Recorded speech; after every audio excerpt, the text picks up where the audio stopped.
The Lord said to Moses, "Speak to the Israelites and get 12 staffs from them, one from the leader of each of their ancestral tribes.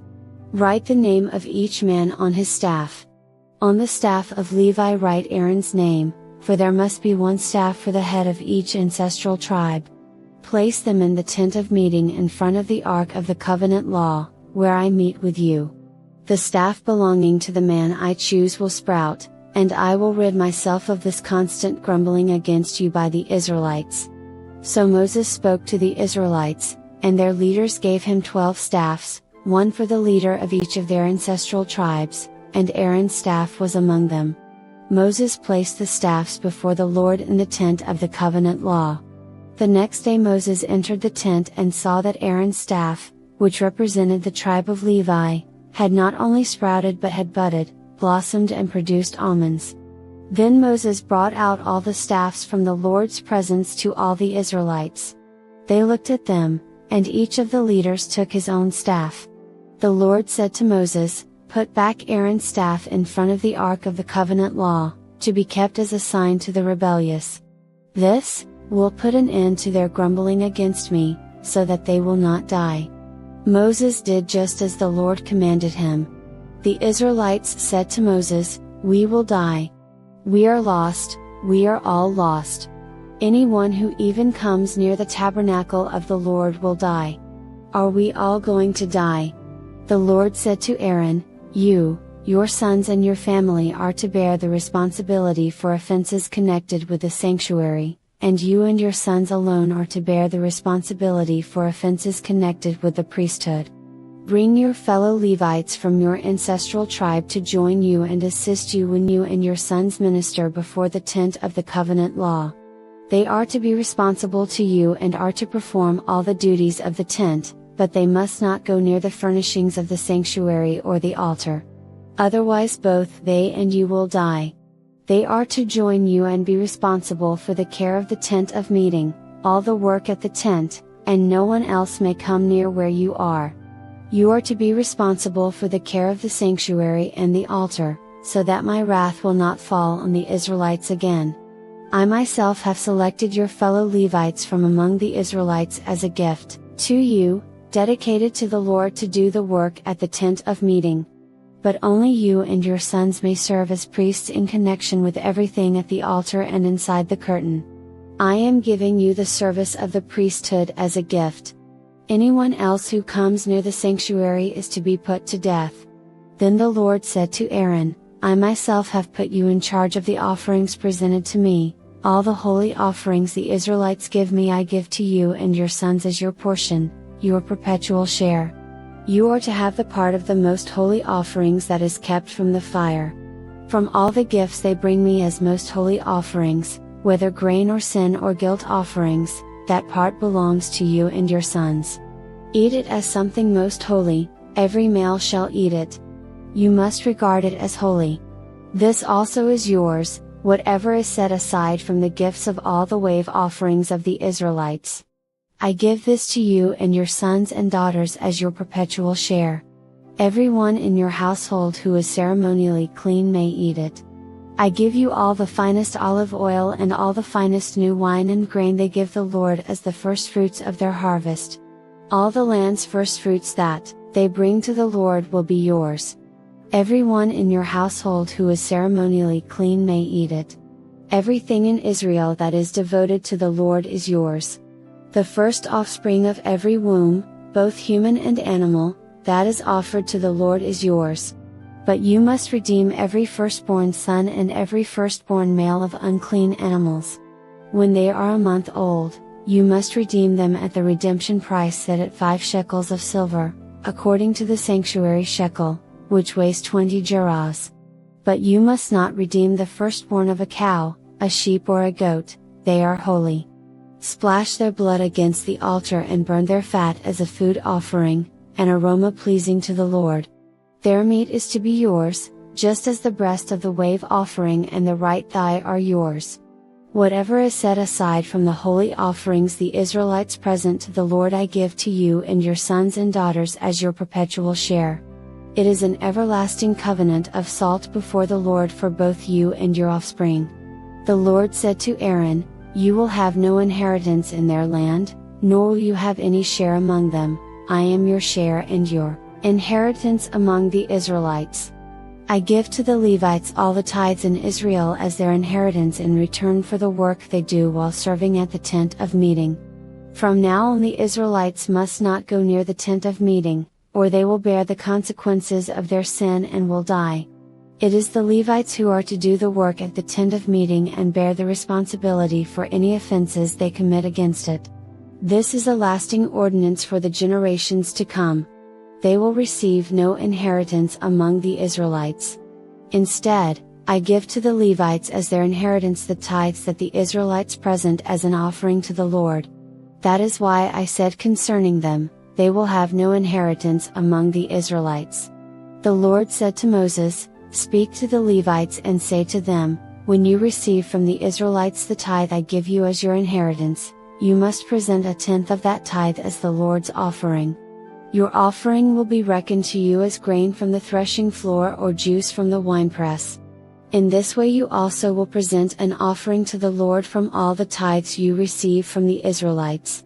From these tithes you must give the Lord's portion to Aaron the priest. You must present as the Lord's portion the best and holiest part of everything given to you. Say to the Levites, when you present the best part, it will be reckoned to you as the product of the threshing floor or the winepress. You and your households may eat the rest of it anywhere, for it is your wages for your work at the tent of meeting. By presenting the best part of it you will not be guilty in this matter, then you will not defile the holy offerings of the Israelites, and you will not die." The Lord said to Moses and Aaron, "This is a requirement of the law that the Lord has commanded. Tell the Israelites to bring you a red heifer without defect or blemish and that has never been under a yoke.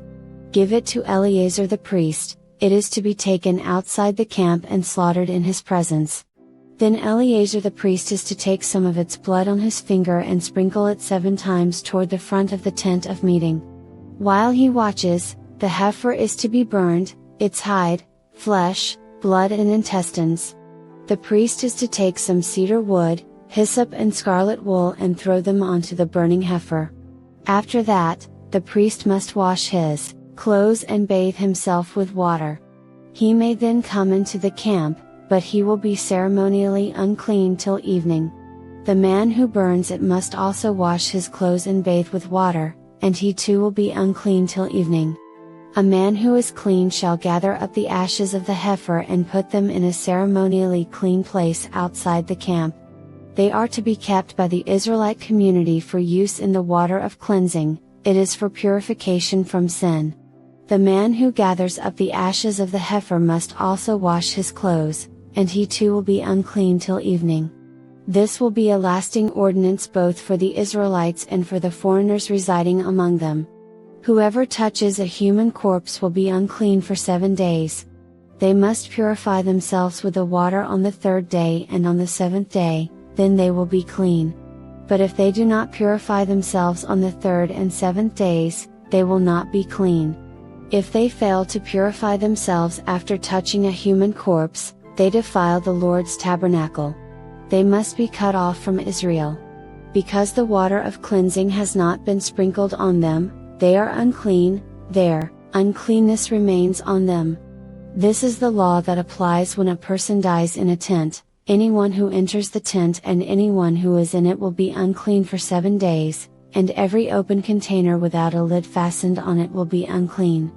Anyone out in the open who touches someone who has been killed with a sword or someone who has died a natural death, or anyone who touches a human bone or a grave, will be unclean for 7 days. For the unclean person, put some ashes from the burned purification offering into a jar and pour fresh water over them. Then a man who is ceremonially clean is to take some hyssop, dip it in the water and sprinkle the tent and all the furnishings and the people who were there. He must also sprinkle anyone who has touched a human bone or a grave or anyone who has been killed or anyone who has died a natural death. The man who is clean is to sprinkle those who are unclean on the 3rd and 7th days, and on the 7th day he is to purify them. Those who are being cleansed must wash their clothes and bathe with water, and that evening they will be clean. But if those who are unclean do not purify themselves, they must be cut off from the community, because they have defiled the sanctuary of the Lord. The water of cleansing has not been sprinkled on them, and they are unclean. This is a lasting ordinance for them. The man who sprinkles the water of cleansing must also wash his clothes, and anyone who touches the water of cleansing will be unclean till evening. Anything that an unclean person touches becomes unclean, and anyone who touches it becomes unclean till evening. In the first month the whole Israelite community arrived at the desert of Zin, and they stayed at Kadesh. There Miriam died and was buried. Now there was no water for the community, and the people gathered in opposition to Moses and Aaron. They quarreled with Moses and said, "If only we had died when our brothers fell dead before the Lord. Why did you bring the Lord's community into this wilderness, that we and our livestock should die here? Why did you bring us up out of Egypt to this terrible place? It has no grain or figs, grapevines or pomegranates. And there is no water to drink." Moses and Aaron went from the assembly to the entrance to the tent of meeting and fell face down, and the glory of the Lord appeared to them. The Lord said to Moses, "Take the staff, and you and your brother Aaron gather the assembly together. Speak to that rock before their eyes and it will pour out its water. You will bring water out of the rock for the community so they and their livestock can drink." So Moses took the staff from the Lord's presence, just as he commanded him. He and Aaron gathered the assembly together in front of the rock, and Moses said to them, "Listen, you rebels, must we bring you water out of this rock?" Then Moses raised his arm and struck the rock twice with his staff. Water gushed out, and the community and their livestock drank. But the Lord said to Moses and Aaron, "Because you did not trust in me enough to honor me as holy in the sight of the Israelites, you will not bring this community into the land I give them." These were the waters of Meribah, where the Israelites quarreled with the Lord and where he was proved holy among them. Moses sent messengers from Kadesh to the king of Edom, saying, "This is what your brother Israel says, you know about all the hardships that have come on us. Our ancestors went down into Egypt, and we lived there many years. The Egyptians mistreated us and our ancestors, but when we cried out to the Lord, He heard our cry and sent an angel and brought us out of Egypt. Now we are here at Kadesh, a town on the edge of your territory. Please let us pass through your country. We will not go through any field or vineyard, or drink water from any well. We will travel along the king's highway and not turn to the right or to the left until we have passed through your territory."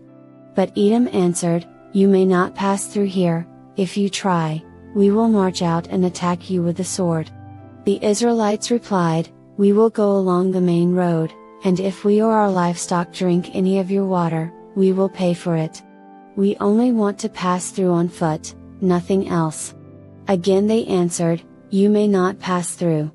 Then Edom came out against them with a large and powerful army. Since Edom refused to let them go through their territory, Israel turned away from them. The whole Israelite community set out from Kadesh and came to Mount Hor. At Mount Hor, near the border of Edom, the Lord said to Moses and Aaron, "Aaron will be gathered to his people.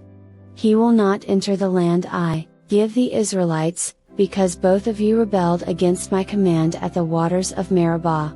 Get Aaron and his son Eleazar and take them up Mount Hor. Remove Aaron's garments and put them on his son Eleazar, for Aaron will be gathered to his people, he will die there." Moses did as the Lord commanded. They went up Mount Hor in the sight of the whole community. Moses removed Aaron's garments and put them on his son Eleazar. And Aaron died there on top of the mountain. Then Moses and Eleazar came down from the mountain, and when the whole community learned that Aaron had died, all the Israelites mourned for him 30 days. When the Canaanite king of Arad, who lived in the Negev, heard that Israel was coming along the road to Athram, he attacked the Israelites and captured some of them. Then Israel made this vow to the Lord, "If you will deliver these people into our hands, we will totally destroy their cities." The Lord listened to Israel's plea and gave the Canaanites over to them. They completely destroyed them and their towns, so the place was named Hormah. They traveled from Mount Hor along the route to the Red Sea, to go around Edom.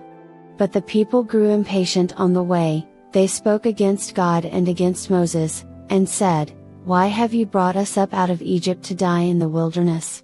There is no bread. There is no water. And we detest this miserable food."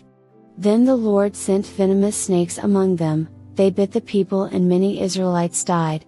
The people came to Moses and said, "We sinned when we spoke against the Lord and against you.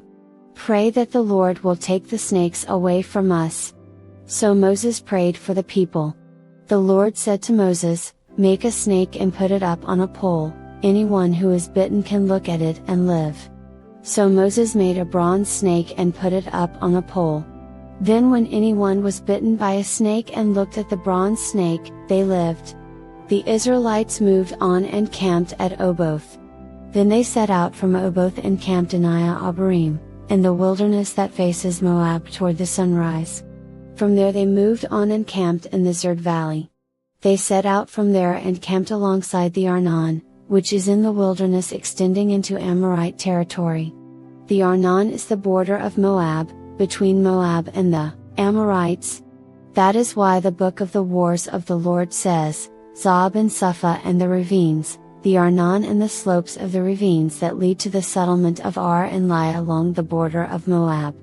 From there they continued on to Beer, the well where the Lord said to Moses, "Gather the people together and I will give them water." Then Israel sang this song, "Spring up, O well. Sing about it, about the well that the princes dug, that the nobles of the people sank, the nobles with scepters and staffs." Then they went from the wilderness to Madonah, from Madonah to Nahaliel, from Nahaliel to Bamoth, and from Bamoth to the valley in Moab where the top of Pisgah overlooks the wasteland. Israel sent messengers to say to Sihon king of the Amorites, "Let us pass through your country. We will not turn aside into any field or vineyard, or drink water from any well. We will travel along the king's highway until we have passed through your territory." But Sihon would not let Israel pass through his territory. He mustered his entire army and marched out into the wilderness against Israel. When he reached Jahaz, he fought with Israel. Israel, however, put him to the sword and took over his land from the Arnon to the Jabbok, but only as far as the Ammonites, because their border was fortified. Israel captured all the cities of the Amorites and occupied them, including Heshbon and all its surrounding settlements. Heshbon was the city of Sihon king of the Amorites, who had fought against the former king of Moab and had taken from him all his land as far as the Arnon. That is why the poets say, "Come to Heshbon and let it be rebuilt, let Sihon's city be restored." Fire went out from Heshbon, a blaze from the city of Sihon. It consumed Ar of Moab, the citizens of Arnon's heights.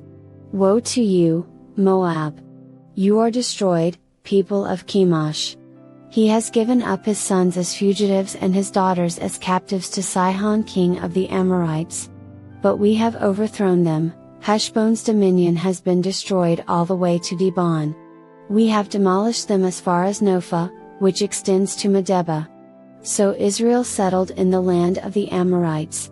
After Moses had sent spies to Yazer, the Israelites captured its surrounding settlements and drove out the Amorites who were there. Then they turned and went up along the road toward Bashan, and Og king of Bashan and his whole army marched out to meet them in battle at Edrei.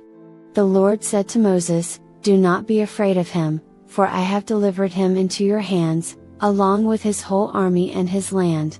Do to him what you did to Sihon king of the Amorites, who reigned in Heshbon." So they struck him down, together with his sons and his whole army, leaving them no survivors. And they took possession of his land. Then the Israelites traveled to the plains of Moab and camped along the Jordan across from Jericho.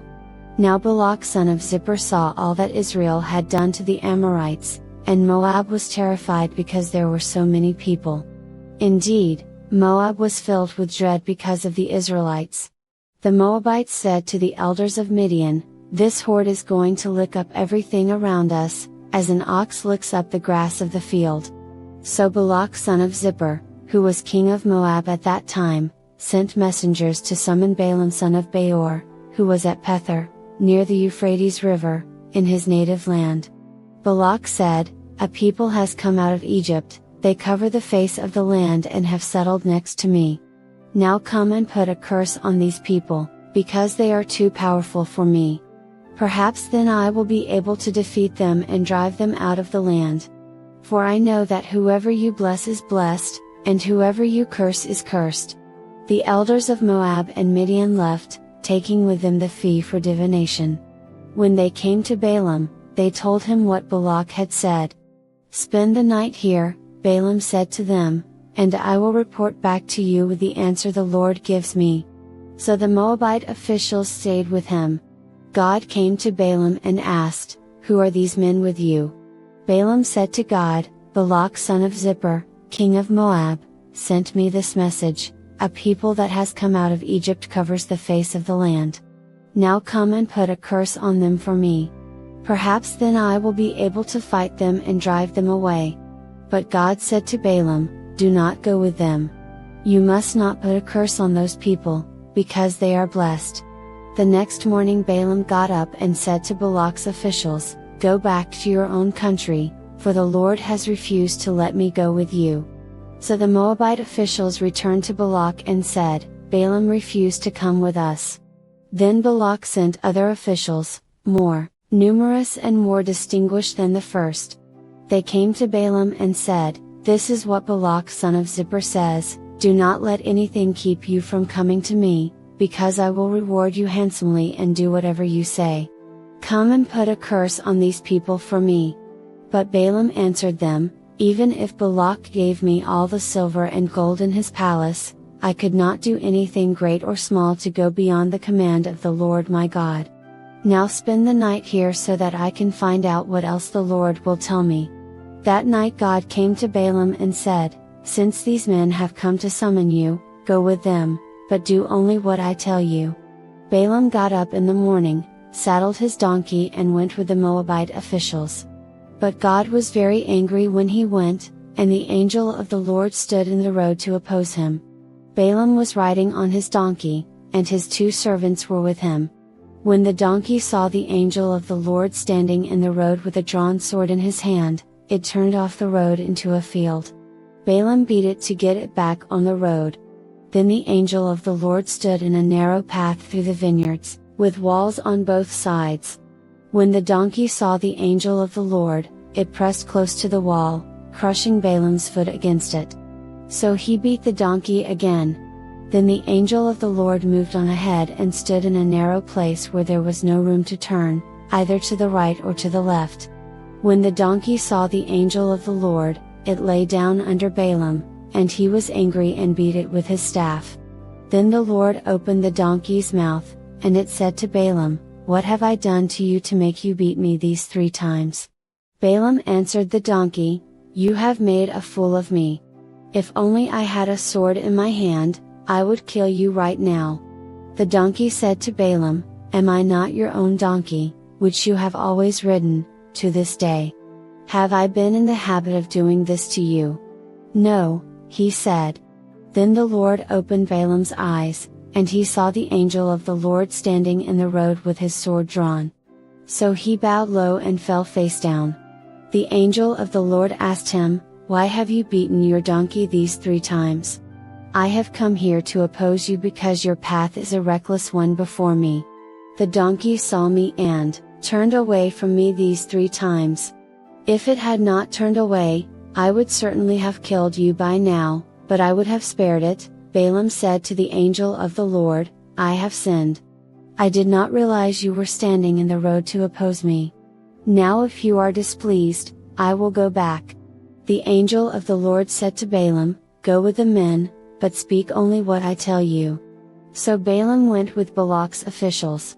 When Balak heard that Balaam was coming, he went out to meet him at the Moabite town on the Arnon border, at the edge of his territory. Balak said to Balaam, "Did I not send you an urgent summons? Why didn't you come to me? Am I really not able to reward you?" "Well, I have come to you now," Balaam replied. "But I can't say whatever I please. I must speak only what God puts in my mouth." Then Balaam went with Balak to Kiriath Huzoth.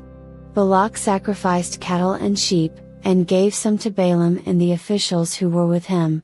The next morning Balak took Balaam up to Bamoth Baal, and from there he could see the outskirts of the Israelite camp.